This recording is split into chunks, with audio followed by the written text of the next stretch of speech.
Hello, everyone, and welcome to today's episode of Philosophy Culture. I'm here as always with Mr. One and Only Emils. How are you doing, sir?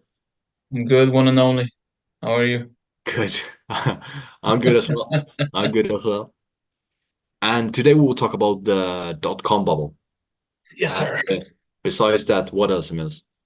Yeah, so me and Carsten are gonna talk about cover the background of the crash and then basically give our thoughts about the whole event and comment on the human nature. Uh, yeah, that's basically it. Yeah, check it out. Check it out.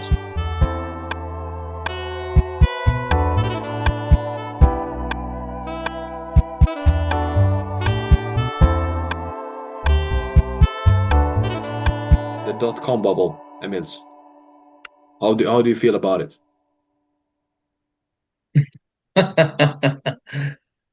How I feel about it. Yeah. Yeah, it's interesting. It's uh,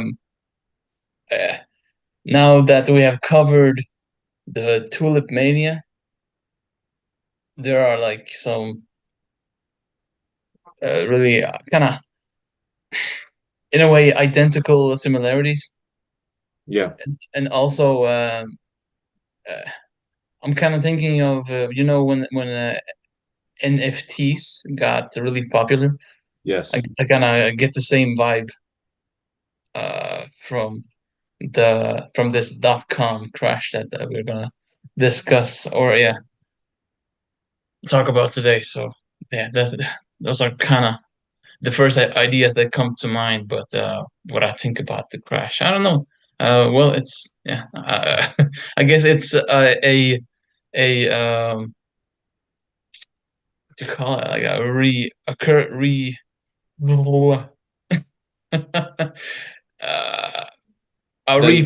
a replay of human nature. yeah, yeah. Yeah. What about you? How do you feel about this event? I feel I very feel. No, but I feel good, or good and good. It was nice learning some more stuff about it, at least. And Yeah, yeah, you said about the NFTs. You know that you could find some similarities with the NFT hype that happened like 2 years ago, maybe in yeah, 2022.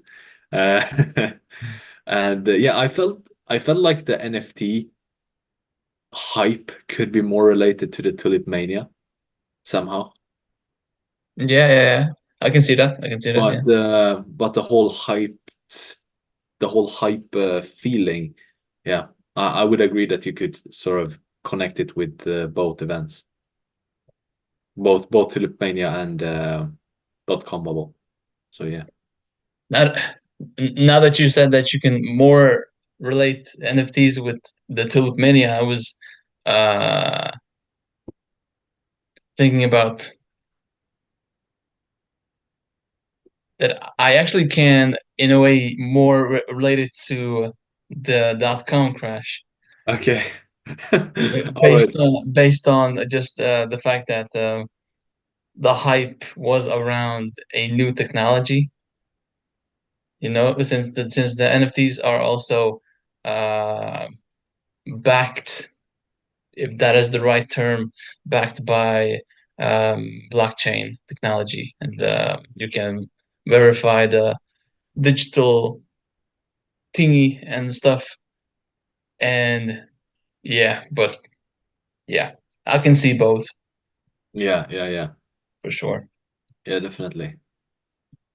All right. Yes, So, sir. so then the dot-com bubble, when would you say that it sort of occurred? Or I think we should start with the history, right? Or at least, Yeah. We can jump into the background. yeah, start explaining it, and maybe we can leave our opinions and thoughts to the last part of the episode. Yeah, sounds good. Sounds good. All right. But yeah, so the .com crash is I've seen. Damn, my English. Come on, boy. No, but like I've seen that the dot-com crash, like it's mainly said that it happened like the period was between 95 and 2000. So 1995 and the year 2000 was like the period of when kind of everything happened. Yeah, Yeah. So, but yeah, I don't know. Like, should we just I don't know. I don't think we will be able to deeply cover the history of internet and stuff, but we can start from the first browser, like that really kind of created or made internet more accessible to everybody. I think maybe that's a good starting point yeah, from our current knowledge, at least, yeah, absolutely. of Yeah, everything. So yeah. So mosaic. Ah, damn, I can't pronounce it well in English. Mosaic, mosaic, mos- mosaic, mosaic, mosaic, mosaic. Wasn't it mosaic? mosaic, mosaic, mosaic. One of those. Yeah. Yeah. Uh, Bless you. yeah, I coughed actually, but thanks. Ah, it doesn't matter. No, but as you said, mosaic or mosaic. I think it was established in 1993. I think it was in January 1993, if I remember correctly, and that's when, like as you said, the whole internet became more accessible to everyone. And I think before that, they were only like a very small part of the U.S. population. I think they were like 2.3%, according to my research, that were actually, familiar with the internet and the whole browsing thing. And those were Yeah. usually those, the IT guys. The Um, nerds, yeah. yeah, yeah, I know, rich as hell, but yeah. yeah, exactly. Yeah. Uh, so yeah, those were the only ones sort of familiar with it. And then Mosaic was established and made the whole internet thing flourish. Uh, and then 2 years later, in 1995, approximately, um, Netscape was was founded, right? Yeah. Thank you for helping me remember that that name. No Uh, problem. but yeah, Netscape was established, and you had the name of the founder, or one of the founders at least. Anders. I don't think I had the name of the founder for Netscape, but I had the founders for Mosaic, like for the browser, Yeah, and the founders who founded or who created, I think is uh, yeah, that's how you better say it. Where I'm not sure if I have his surname right. That is like the or not the last name. yeah, Are those two the same thing? I think so. Yeah, Yeah, but like whatever. So it was Eric Bina, is what I heard from the video at least. Sorry if I got that wrong, but so yeah, Eric Bina, and the second founder was Mark Andreessen, who was also one of the co-founders of one of the like biggest, I suppose, or one of the more important venture capital firms today, who invested like in Skype, Facebook, and yeah, other companies. yeah. I But think I think Mark Andreessen. Sorry for my pronunciation. I think he was the founder of Netscape as well. okay, Yeah. So oh, he that's awesome. Yeah, so he was involved in both of them, Oh so to la say. la, Yeah. what a legacy. Yeah. And Yeah, and then I asked you before this episode, we were just talking about the like the difference between Mosaic and Netscape, and we sort of came to the conclusion, or yeah, just concluded that Mosaic was actually just a browser. Meanwhile, Netscape was actually the company that actually made the program as well and the browser, Netscape. So they were like both browsers, but Netscape was the company. But then the question is, who founded If you this say guy's so. fuzzy? Huh? If you say so. How much? I'm not really sure that Netscape was a browser, but it's possible. I don't know. I guess maybe that's possible. But yeah, since there were like a lot of browsers and like there actually was like this browser war before Mosaic was established. But I don't know. I'm not sure if Netscape was a browser. No, I feel like Netscape was a browser because it was like the name of the company wasn't was Netscape Communications Corporation. Okay, Um, and then they had, you know, they just made this browser called Netscape, which further simplified the process of, browsing, basically. okay, okay. So that's how I understood it. All right, all right. Um, but eventually, I think Netscape was bought by some bigger company Right. that's, well, among, Netscape was just one of few that was one of many that was actually bought by a bigger company that changed the name of the whole thing. And eventually, I think even Internet Explorer was, I think in the beginning of the 2000s, maybe, Internet Explorer was founded, and that one went crazy as well. Um, Right. but yeah, okay. So we said about Mosaic, it was founded in 1993, and then 2 years after that, well, that kicked off the whole internet browsing culture, made it more accessible. Then Netscape came and made it even more accessible, I suppose. Otherwise, yeah, yeah. Um, and then Netscape also went through the IPO, right? Yeah, it So went public. Yeah, exactly, and you had some nice figures there. In 1 year, figures. yeah, they went from $0 to 2.9 billion in the like the company evaluation, nice.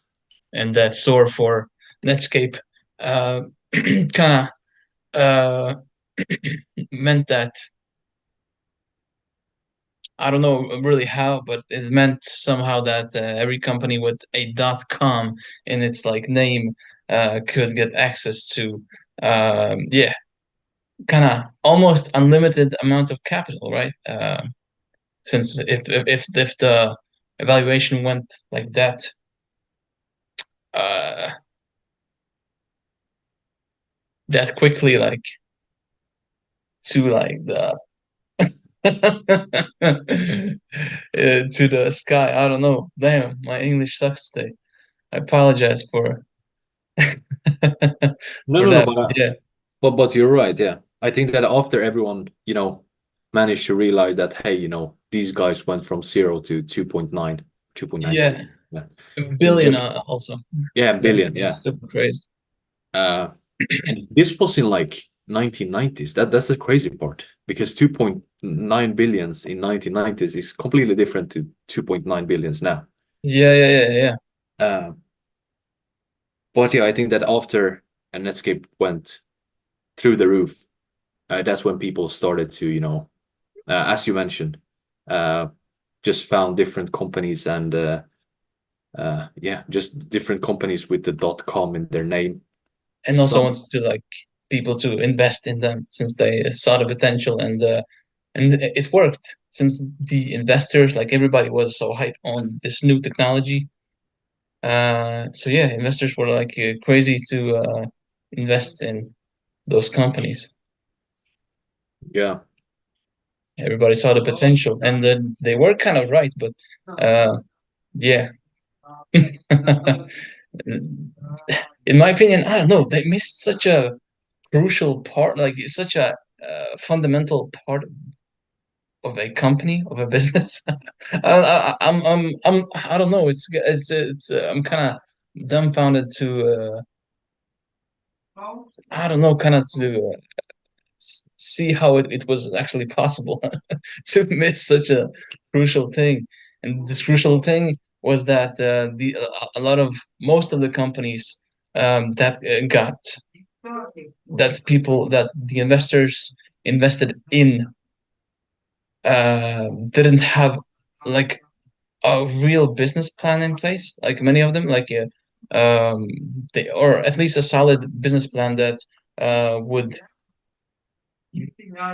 may guarantee that the company makes some kind of revenue or like and so and since I don't know, I think most of the companies were some sort of a company who needed needed people, right, in their to use their website or whatever they had created. They only focused on making their brand bigger, and that resulted in them only spending like or a lot, yeah, a lot of companies spent most of the money they got from the investors on advertising. Wait, it's just like I don't know.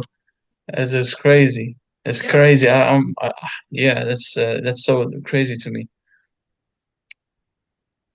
And Yeah, no. and so there were like I don't know companies like Boo.com that was a clothing retailer which and they ended up spending 188 million in 6 months.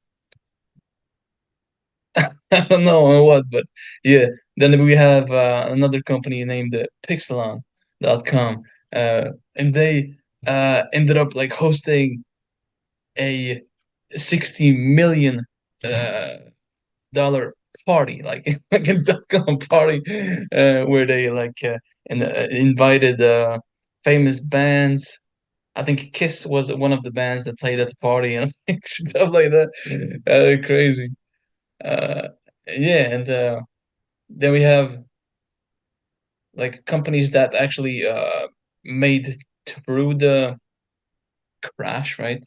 We have Amazon and eBay, which are like, and maybe I'm not sure about Yahoo, how they did, but I feel like they did pretty okay also. That they didn't get harmed too much. Uh, I'm not sure actually, but yeah, eBay and Amazon at least, since they had a just a compared to the other companies, more solid business plan in place where they actually generated some like generated income, while the other companies were, I don't know, solely focused on spending the money on ads, which would yeah they focused on creating this strong brand, and they it was pretty nicely said in the video that the companies focused on instead of focusing on revenue or a better cash flow, they focused on world domination. It makes perfect sense. If you if yeah if that is how they spent money, then like it's a kind of yeah shows where their priorities were. So yeah. Yeah. Yeah, well, I think the hype was so big around the whole internet bubble, so that's why most investors like completely skip the part of, looking at the financial statements, the cash flow of business and so on, and just focus on, eventually I will somehow get my investment back because everyone was so positive. And that's also about the I think that's also as you mentioned, that's why people or companies, these companies, IT, these tech companies spend so much money on, employee parties and advertisement because they were looking at eventually we will have this huge profits, In the which future. in the future some because they actually never saw it. I'm wondering how they actually thought about it. Like how far could you actually go with it, and especially if you're spending so much money and everything is just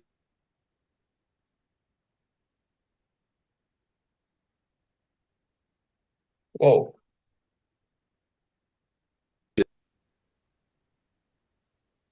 Everything froze. yeah. Shit. Can you repeat? Yeah, no, I was just thinking, I was just talking about how they actually were thinking about spending, spending, spending without actually having any proper focus on their revenues from their activities. That Right. was, but yeah, and the investors as well, which inflated the market a lot.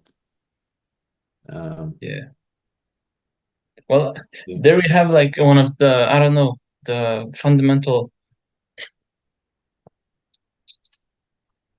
things that people are susceptible to, right? Is this fear of missing out. Yes. Uh, and I assume like since internet is such a or was such a revolutionary technology, I feel like it was bound to happen somehow, like that some sort of crash or some big fumble would was bound to happen since it was such a revolutionary thing in the world, right? So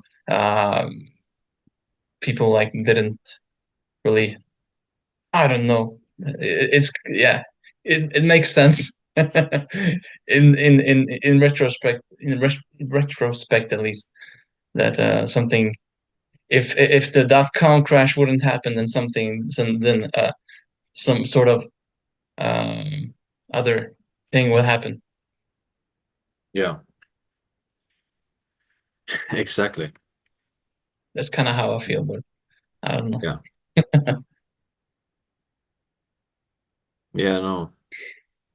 And But yeah, yeah. and also these they said in this one video that also the investing rounds, when the companies raise capital, like many of them um, take part of multiple investing rounds where they raise money. Then when people would see how much money was raised, that created also like automatically more expectations like Mm. for that company, like oh damn, they raised so much money, then like people would think that they must, I don't know, be legit and would like create something awesome in the future, which Yes. which ended up which resulted in more people, like, I don't know, investing in their stock or whatever. Yeah. Yeah. So crazy. And this crazy bubble kept growing until 2001, right? When it eventually popped. Did it Uh, pop in 2001? Because I feel like it popped in 2000. No, yeah, around 2000 or 2001. I remember that one of the major things that triggered the whole bubble to burst was actually Japan going into recession in 2000 or 2001. And right. Japan at that time, and it still is, I think, one of the most important technology, uh, or like they have a huge technological influence on the world and Oh, yeah. US as well, I would say. Um, and they went into a recession, and that's when, you know, I think most people realize that, hey, something is not actually going well. And at the same time, just the investors stop to, I mean, they can't pump money into the whole thing uh, infinitely, right? So I Yeah, think that was also another uh, point. yeah, Um, and then, yeah, that was the funny thing because I think we also saw some charts in the video, yeah, video we took some information from and from some research that we did that, like the whole market grew so much in 10 years and then everything completely just flopped in like 1 year approximately. Um, yeah, and like uh, I have actually like this number here that from 1995 to 2001, yeah, um, like I think they said that this number was the companies. So it was 439 companies, and together they raised 34 billion, like in that time. Yeah, it's bonkers. yeah, And then yeah, everything crashed. Since yeah, well, yeah, it's just if the companies didn't make money, then I don't know. Yeah, the investing or the money that the investors put in the company slowed down, which then ended up in them not being able to continue their business, basically, right? yeah, Which yeah, then made their stock go to zero almost. yeah.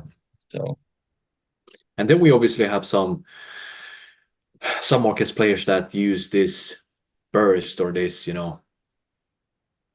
yeah, this whole crash to their advantage because everyone, like a lot of company had to lay people off, which created a lot of unemployed people, yeah, of course.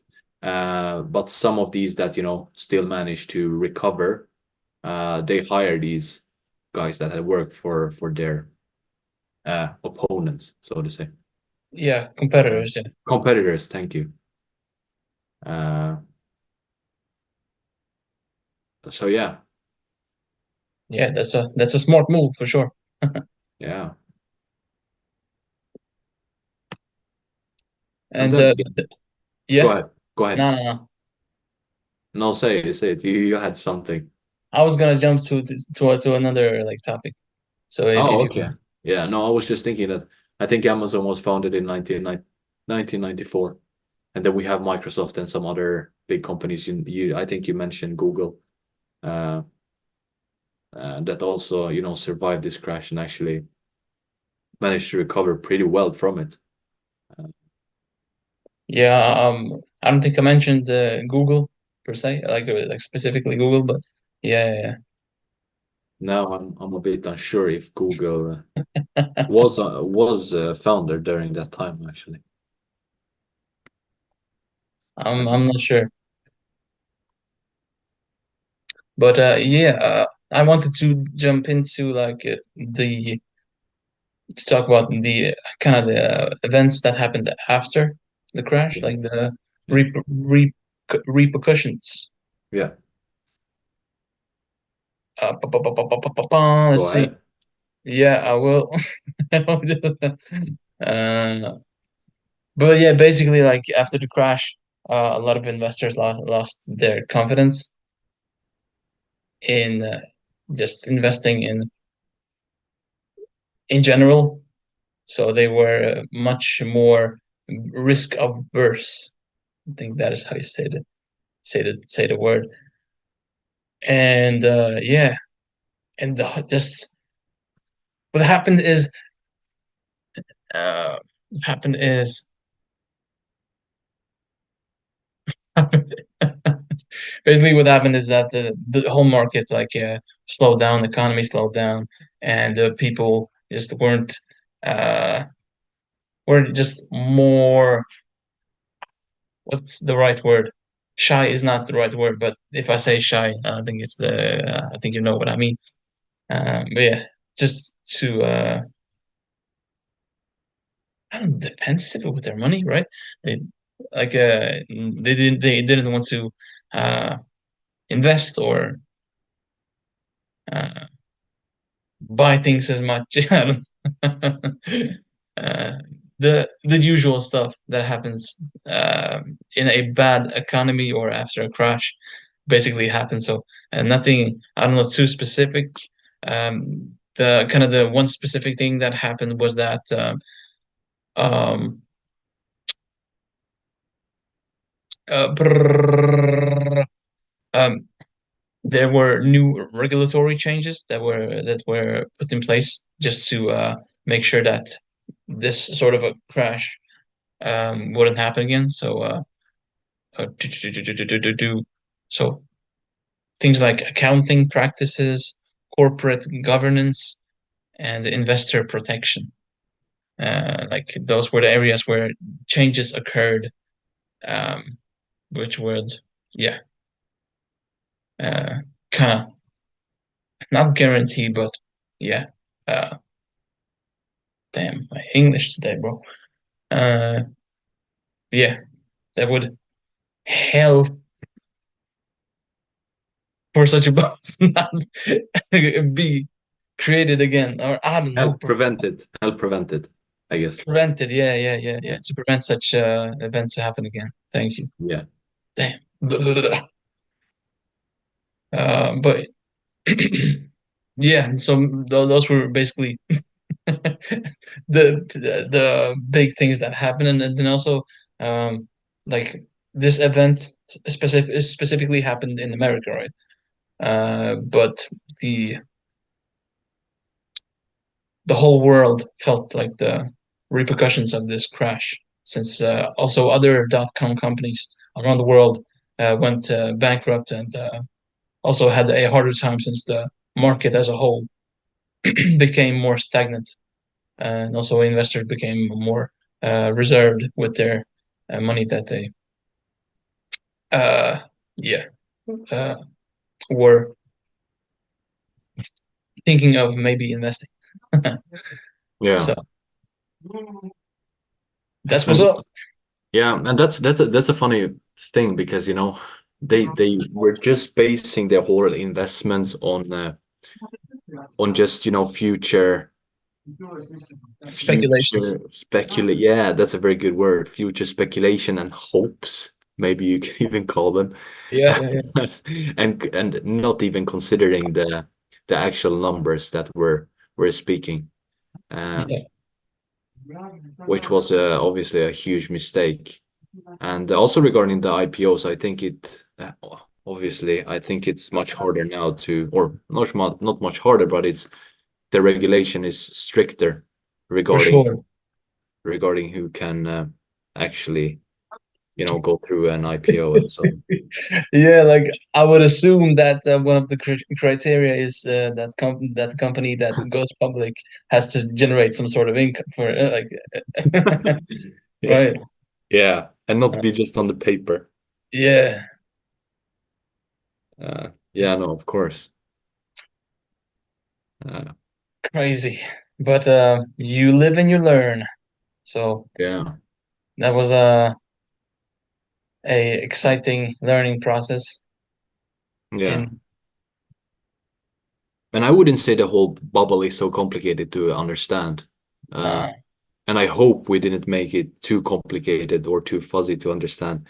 But it's kind of, yeah, yeah, exactly. So basically, as a small recap, a lot of yes, companies were or a lot of people were hype on this new technology, internet, and therefore there also were a lot of companies that were created. A lot of those companies didn't have a uh, logical business model. The investors were super hype on the potential of internet and all these companies, so there were a lot of investors to yeah, that would invest money into all of these or many of these companies, which then resulted in a crash since most of the companies didn't generate any income, and that's basically the whole story, Yeah. or the essence of the story. Yeah. Everything was basically overvaluated. Yeah. Yeah, everything connected to the tech branch. Um, Exactly. And I'm no expert, but it feels like all of these bubbles are actually pretty simple to uh, understand. Like yeah, the basics of it at least, and to I don't think you even have to know the specific details in many of these events to be able to get some good takeaways to learn some lessons from it. So that's yeah, I feel like it's actually pretty effective, an effective way to learn about economics or an area of economics at least, uh, since there are such simple concepts and you still like actually get a lot of insight from yeah yeah, how humans work and how uh, economic how the economic landscape can result in looking. yeah. And it was funny because I think Warren Buffett stayed out of this whole hype around the IT bubble, and he just said that, I'm not sure about the whole thing, and I'm not sure in what I'm investing in. So he just avoided to invest in those types of companies at that time. Uh, so now he's just, he could sort of it wasn't as much damage as the other investors, I guess. But of course, he also felt it affected like the entire economy. Yeah, Uh, but yeah, I think that's so good. It feels like so many of his quotes could be applicable all over, or like to so many different events that have occurred. And they are just logical and simple quotes. Like, don't get yeah, into something you don't know about. Kind of. 100%, 100%. It's one of the things that Charlie Munger said also that is that I think I even said this maybe in the previous episode. I'm not sure, but that you just uh, you're not trying to be smart, but but you are trying to not be dumb, right? That you just try to avoid the most common sense mistakes that can't be made, right? You just try Yeah. to avoid those, then you will at least not end up on the worst sort of path, if that makes sense. Uh, that if you eliminated the dumb options, then you probably figure out some sort of or a better way or a a good way at least. Like yeah, damn. Nah, I need to take some English classes, man. Uh, No, no, no. I mean, I completely understand what you aim at, and it makes sense. yeah, And it's the whole thing why he doesn't invest in crypto, for example. I think that was the similar argument. Also, that it's not like crypto is not backed up by anything, and it's basically nothing besides yeah, technology. But that's something else. And it was so funny because Yeah, Emils and I were watching. We watched the same video for this as a part of our research, and I looked at some of the comments, at some of the comments in the comment section, Yeah. and there were so many people talking about the Bitcoin bubble and the crypto bubble actually, Right. and there were many, speculating that there would be something around crypto that will also, you know, be formed and eventually burst. Um, and so it will be interesting to see. Yeah, I'm not sure. Uh, I feel like the crypto hype has passed Hmm, but so I'm not sure if anything will happen in the future, but I guess nobody knows actually, since um, a new crypto or I don't know a new thing can be created with which will create new hype and new fears of missing out. exactly. So Yeah, uh, everything's possible, I guess. yeah. Everything's possible. But yeah, I don't know. I feel like I've said enough. You had something that you wanted to say during the episode that you didn't want to say before the episode I started. already said it. I already said it. Oh, okay, okay. Yeah, yeah, yeah. Um, And you? I had somewhat said it, but I, I Okay. just I just have a question, just an open question that we could discuss, and that's just, do you think people have become more aware of whole the whole like bubble, like how bubbles emerge and how they are, how they are created and how they burst and all these crashes. I mean, there was the one during, you know, the dot-com bubble in the beginning of the 2000s. Then we had 2008, the real estate. Then we had 2020, the COVID pandemic. So I mean, if you have lived during that time, like during, let's say that you have been like, let's say you were like 20 years old in the beginning of the 20s, Yeah, all the 2000. Um, then you have lived through some crashes, right? yeah, yeah, yeah. So I'm just wondering, like, or just generally, what do you think about the whole? Uh, That is why I think Charlie Munger's idea of just avoiding stupid mistakes is so genius. yeah, Because it's obvious that most people don't t take their time to uh, I don't know, to look back into history and to learn from mistakes and like analyze human nature and like the obvious stuff. So the obvious answer is no, since also we have new generations, uh, mm, who every year get into like investing and stuff and uh, or new generations every year. But yeah, you know what I mean. Like yeah, yeah. So and also like we just it's just kind of stuck in human nature that we don't learn from history.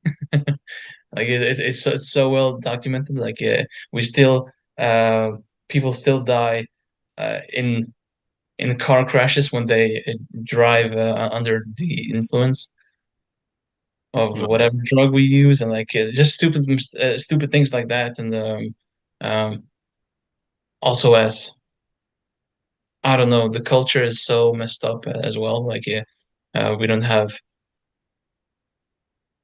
uh strong values, like as strong values as we did back in the day, which also results in I don't know, people feeling more lost and like getting more easily sucked into stupid stuff like TikTok or whatever.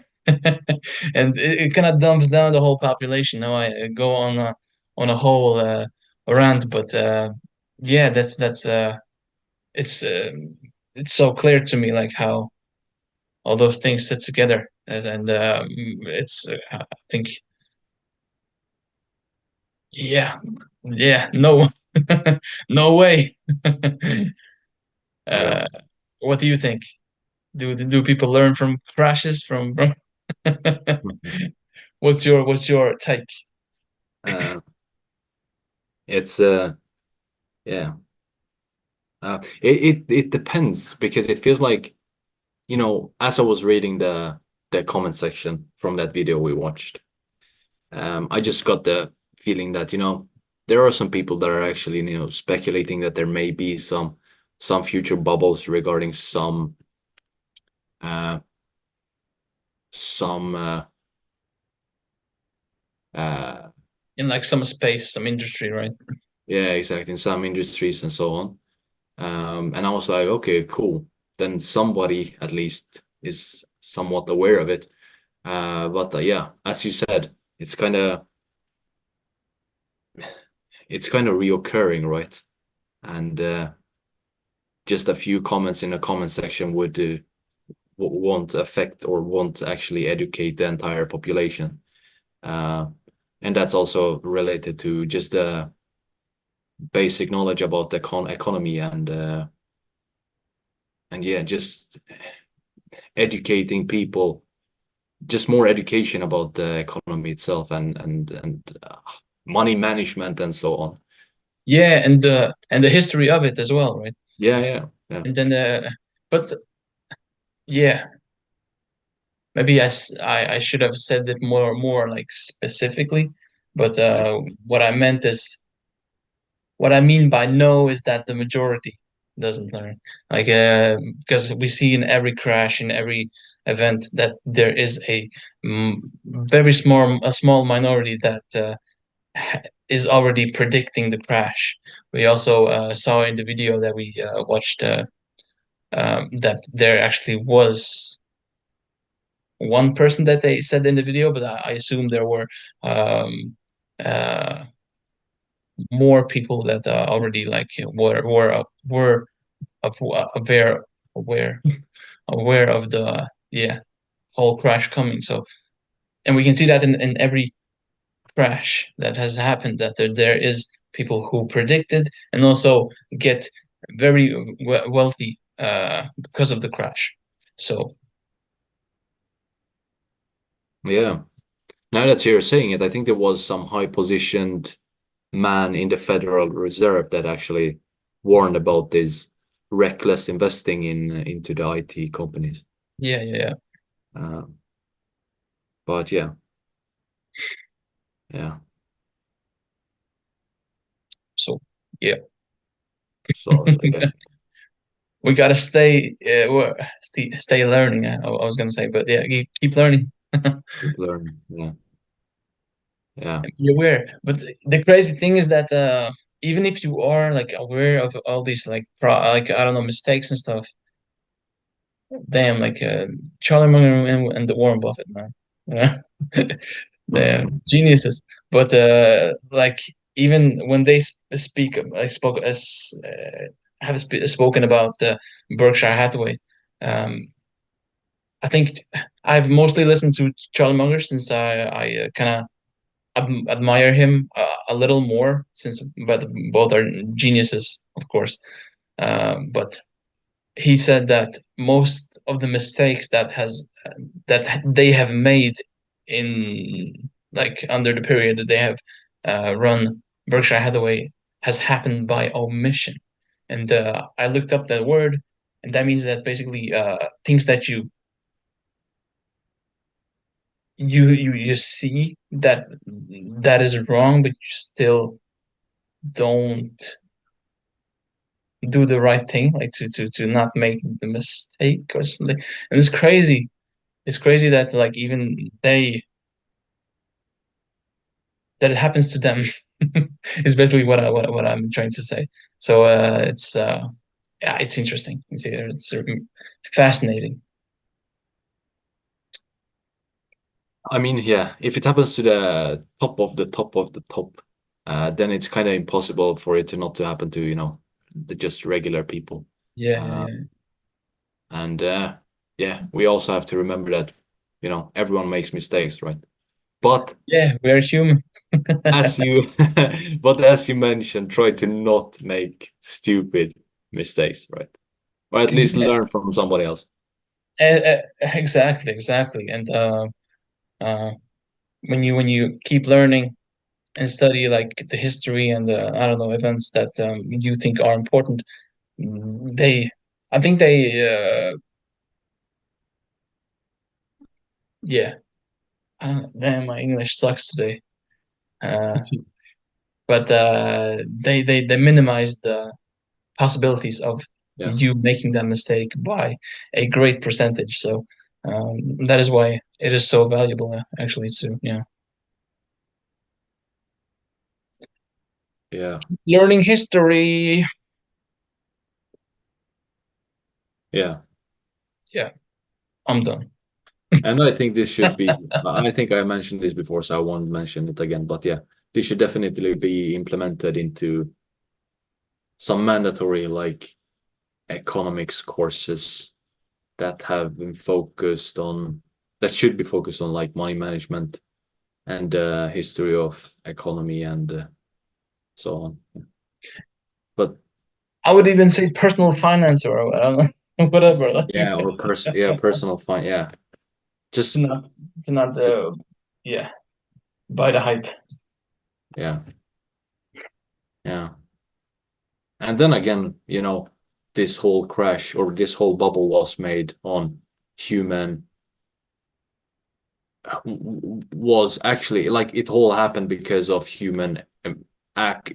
I can't speak. Human acting emotionally, right? Uh, yeah, go ahead. Which again implies that humans are not rational; they are rationalizing. So Yes, exactly.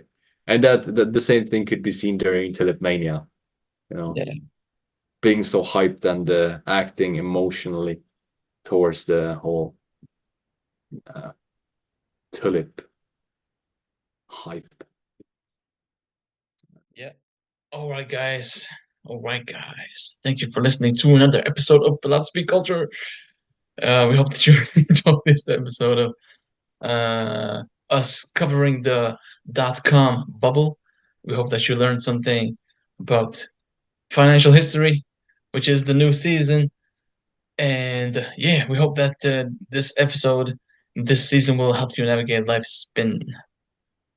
Exactly. And besides that, we also hope that we didn't do this episode too complicated and sort of managed to simplify the explanation of how the whole bubble uh, happened. And yeah, don't hesitate to write in the comment section what you think about our episode and maybe if you have any ideas. And also click on the follow button, the notification button, all kind of buttons. All the buttons. Yeah. And yeah, I guess we'll see you next time. Yes, sir. Until next time. Adios.